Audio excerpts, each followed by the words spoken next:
At 0730 on November 1, 1943, Lieutenant General Alexander Vandegrift stood on the bridge of the command ship Macaulay as the gray outline of Bougainville slowly emerged from the morning mist, the rugged coast sharpening like a memory he wished he could forget. In barely 2 hours, 14,000 Marines of the 3rd Marine Division would pour onto the beaches of Empress Augusta Bay, and although the landing was aimed at an undefended corner of the island, Vandegrift could not ignore the dark weight pressing on his mind. Only 250 miles to the northwest lay Rabaul, the greatest fortress the Japanese Empire had ever built in the Pacific, manned by 110,000 troops who, by all logic, should have been sailing straight toward him.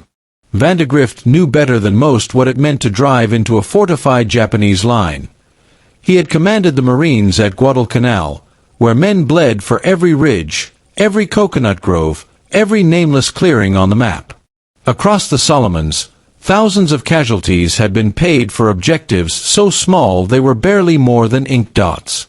In 3 weeks, the world would learn the name Tarawa, where 3,000 Marines would fall capturing 2 miles of sand. Rabaul was not 2 miles long. It was a continent of iron.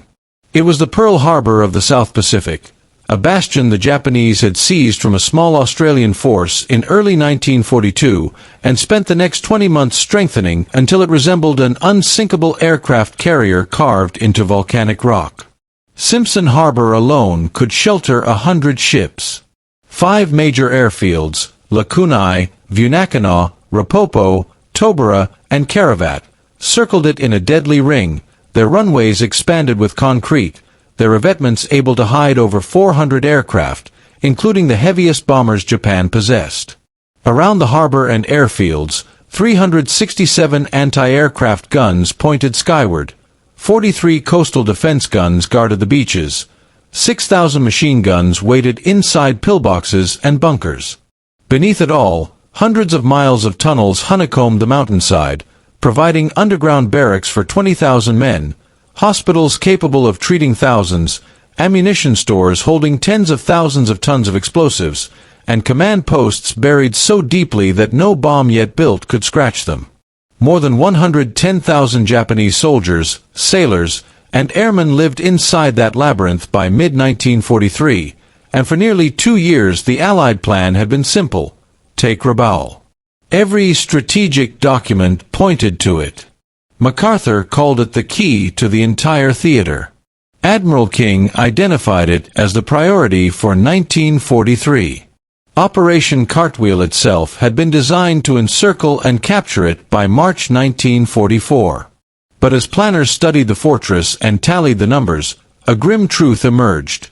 Storming Rabaul would require more American blood than any battle since the Civil War.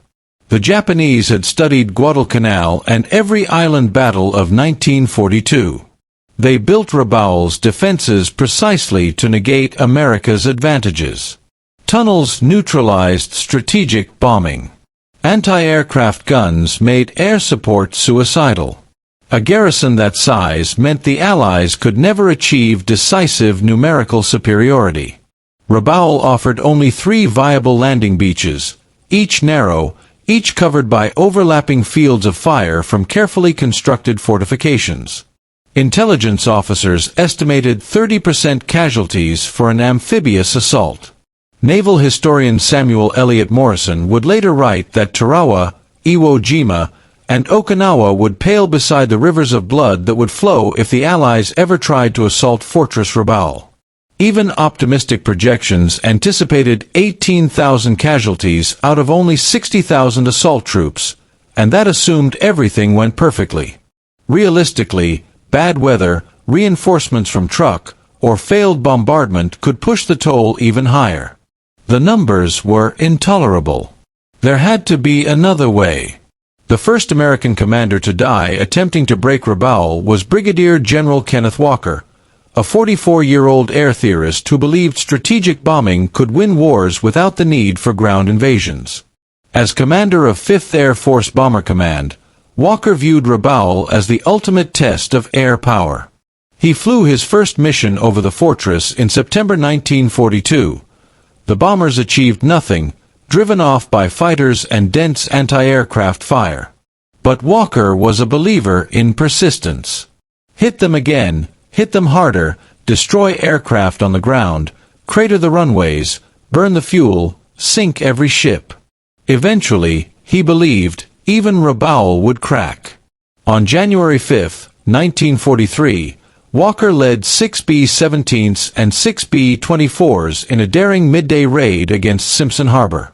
Kenney had ordered a dawn strike to minimize fighter interception, but Walker insisted daylight was essential to form the bombers. So at high noon, 12 American bombers flew into the most heavily defended harbor in the Pacific. Japanese fighters tore into them the moment they appeared. Anti-aircraft guns filled the sky with exploding shrapnel. Walker's own B-17, tail number 41 to 24,458, the San Antonio Rose, suffered heavy damage almost immediately, but he pressed the attack. His bombardier scored direct hits on Japanese ships. Then 15 Japanese fighters pounced. The crippled bomber fell away from the formation, trailing smoke. Other crews watched San Antonio Rose descending into low clouds, fighters on its tail. No trace of the aircraft or its 10 crewmen was ever found. Walker received the Medal of Honor posthumously, but his final mission proved the painful truth. Strategic bombing alone could not neutralize Rabaul. The Allies tried again on a larger scale. On October 12, 1943, after capturing forward airfields, General Kenney launched the largest strike in the Southwest Pacific to date, 349 aircraft of every type. They hit all 5 airfields at once, blasting revetments, fuel stores, and runways. Reports claimed catastrophic success. Over 100 planes destroyed, runways cratered, fuel dumps in flames. MacArthur issued triumphant press releases.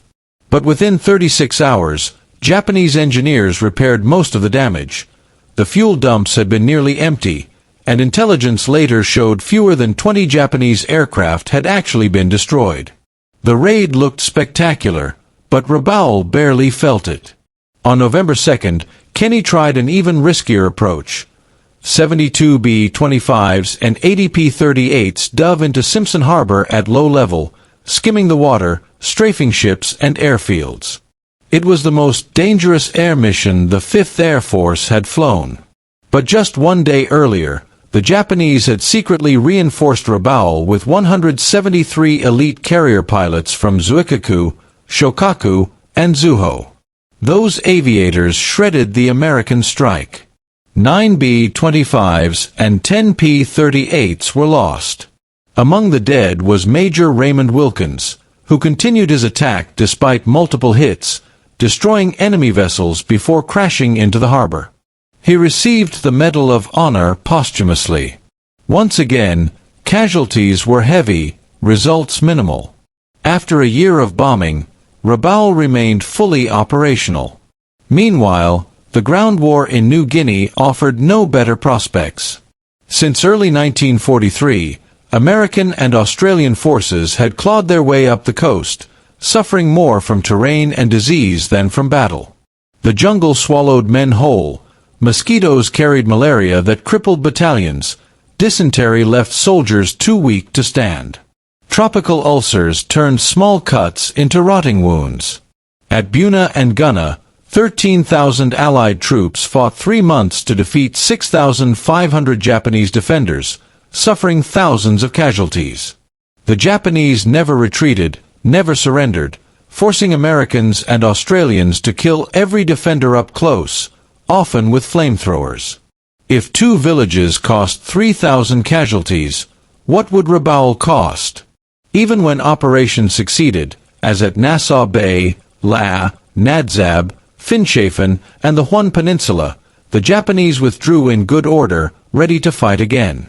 Every mile toward Rabaul extracted a toll of blood and exhaustion. And still the fortress loomed, intact, waiting, more powerful than any position the Allies had yet faced. The solution, when it finally emerged, did not spring from a single visionary. It was the product of years of strategic thought stretching back to Marine Major Earl Ellis and his 1921 plan proposing that the U.S. defeat Japan by bypassing strongholds and isolating them. In June 1943, the Joint Strategic Survey Committee revisited the idea. Perhaps capturing every base was unnecessary. Perhaps Rabaul could be neutralized without ever being assaulted. The strongest advocate became General George Marshall, who viewed the Pacific War through cold arithmetic. He calculated that storming Rabaul would require 75,000 troops and cost 20,000 to 30,000 casualties in the opening weeks. Losses the Allies could not replace without delaying the invasion of France. Worse, Rabaul had no intrinsic strategic value. It was only a threat if allowed to operate. Deny it supplies, deny it aircraft, deny it ships, and it became irrelevant. General George Kenney reached the same conclusion from the airman's perspective. Rabaul was too big to destroy, but not too big to starve. Build Allied airfields within fighter range, and the 5th Air Force could sweep over Rabaul daily, shooting down every aircraft attempting to take off, bombing runways faster than engineers could rebuild, sinking ships before they entered the harbor. Submarines could blockade its supply lines. The garrison would rot in place, trapped, powerless, starving. Admiral William Halsey arrived at the same answer through hard combat experience. After watching men die pointlessly for islands that could have been bypassed, he tested the concept in August 1943, when he bypassed the heavily fortified island of Columbangara and landed instead on lightly defended Vella Lavella. The result was a masterpiece. The Japanese garrison on Columbangara was left stranded, irrelevant, eventually evacuated without a fight. The final decision came at the Quebec Conference in late August 1943. Marshall presented his analysis to the combined chiefs of staff with maps, intelligence, and casualty projections that left little room for argument. Admiral King backed him, declaring the Navy could not support both the Rabaul invasion and the Central Pacific Drive. The British agreed instantly. Only MacArthur's representatives objected, warning that bypassing the fortress would leave a dagger pointed at Allied supply lines. Marshall countered simply, "At what cost should Rabaul be taken? 20,000 dead? 40,000? For a base with no strategic value?" No one could answer. On August 24, 1943, the combined chiefs issued their verdict. Rabaul would not be invaded. It would be isolated, neutralized, and left to die. MacArthur received the directive on September 17. After a long moment of silence, he ordered his staff to replan everything. The new targets were Hollandia, 8 Ape, and ultimately the Philippines. Rabaul would be bypassed. The most powerful fortress in the Pacific would remain untouched, cut off, slowly starving in the jungle. MacArthur would later claim the idea had always been his, but the truth was simpler. The Allies had discovered a way to win the Pacific War without sacrificing tens of thousands of lives against a fortress that no longer mattered. Rabaul would remain a prison for 110,000 Japanese soldiers until the end of the war, defeated not by invasion but by irrelevance.